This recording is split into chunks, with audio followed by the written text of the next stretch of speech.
that time of year again when we replace our first aid kits, make sure we have plenty of band-aids in the truck. Why is that? It's cotton defoliation time. Welcome to a newest edition of the next 10 days.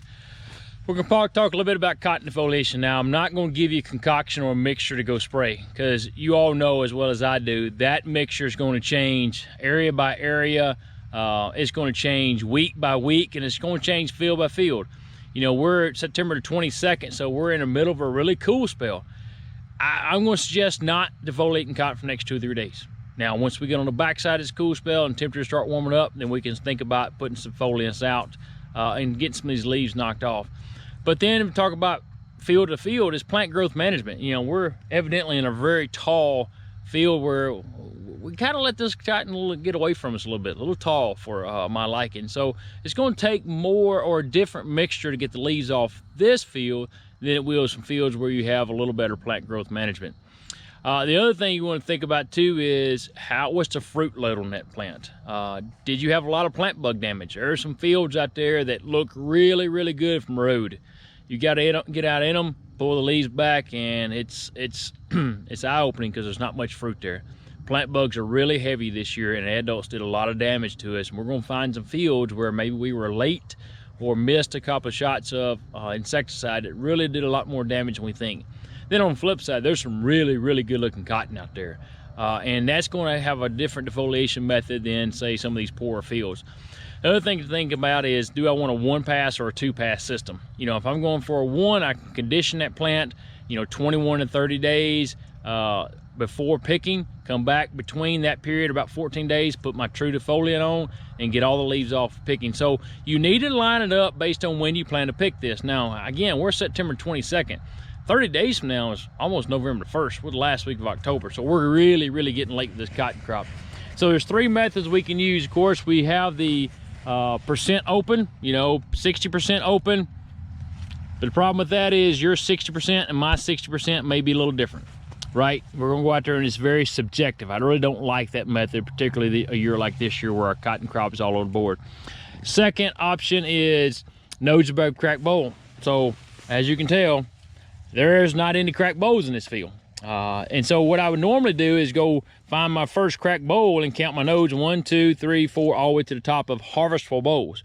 Now, thing you need to think about, I don't want this bowl. I want this to fall off. Remember in our last next 10 days, this is part 2, we talked about end of season cotton management. And one of those pieces was it takes 40 days from white flower to our micronair to be fully developed in that plant. So this is not a 40-day-old bowl. So our micronair and our fiber is not developed. So I really want that bowl to fall off. I don't want it to go through the picker because it's going to start pulling my overall quality down of that bale.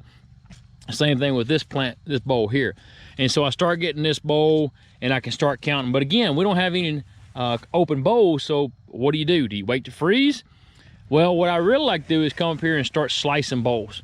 So I start at the top, slicing bowls and slicing my finger. I start at the top and I start that first bowl that looks like it's good size and I slice it open. Now it should be very easy to slice, and this one was. I did not cut my finger on that one.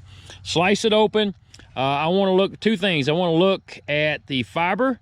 Is the fiber stringy or is it pretty jelly and wet in there? And as this one's still pretty wet, I want to really look at that seed coat. Has that seed coat started to form? And on that bowl, it has not. So I know that's an immature bowl. So I need to think about that when I get down the rest of the plant. Next, I go to my next bowl down. So I want to come straight down. I want to slice it open. A little bit of different here, right? I'm starting to see that seed coat form. I don't have much jelly, and that cavity is almost completely taken up. This is very, very close to being a mature bowl. It's probably got another week or 2. It's a heat and sunshine. It would be a mature bowl here. Next, I want to go down to the next one and say, okay, what I've got here. So as I start opening this bowl up, I notice I've got a lot better seed coat formation. I got a light tannish brown around that seed coat. So I would call this very close to being a fully mature bowl. You can see the seed coat in here is fully formed. You can actually see the cotyledons inside that bowl. Now, I pulled off the next one because I couldn't slice it without cutting myself again. But this is a fully mature bowl. And this was 1, 2, 3, only 4 nodes from the top. So this plant really is really close to being able to defoliate. At least your first shot on a 2-pass shot, and start knocking and condition that plant. Because this is sitting here. So I got 1, 2, 3 harvestable bowls above that.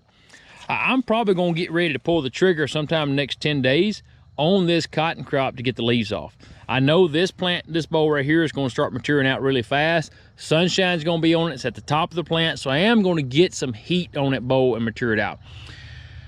I really think a plant like this is what we're gonna have to use this year. We're gonna go through, we're gonna mash these bowls, find if they're hard, find if they're firm, and we're gonna have to have a lot of band-aids and a lot of gauze this year as we cut bowls to determine where this plant is. Now, we can let this crop go to freeze. We can let it freeze right before it freeze, a frost, start knocking the leaves off and help us. But we got to think about harvest. Are we going to be harvested in December when it's wet? The last few days have been just miserable. Wet, nasty, cloudy. Has not really helped our cotton crop. It's been better that this crop's been closed than been open where the fiber been subject to this weather. So that's the things we want to think about as we go into defoliation is, I don't like the 60% this year. I don't really like the nose above crack bowl. I want to start slicing bowls.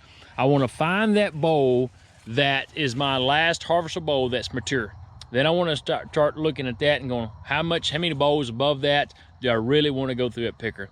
So I'm not sure if this helps very much.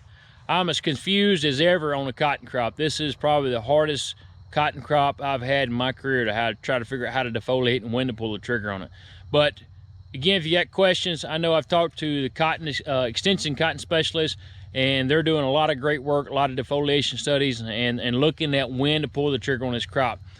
So we can reach out to them, reach out to myself, and love to have that discussion with you on when you think we should pull the trigger on defoliation.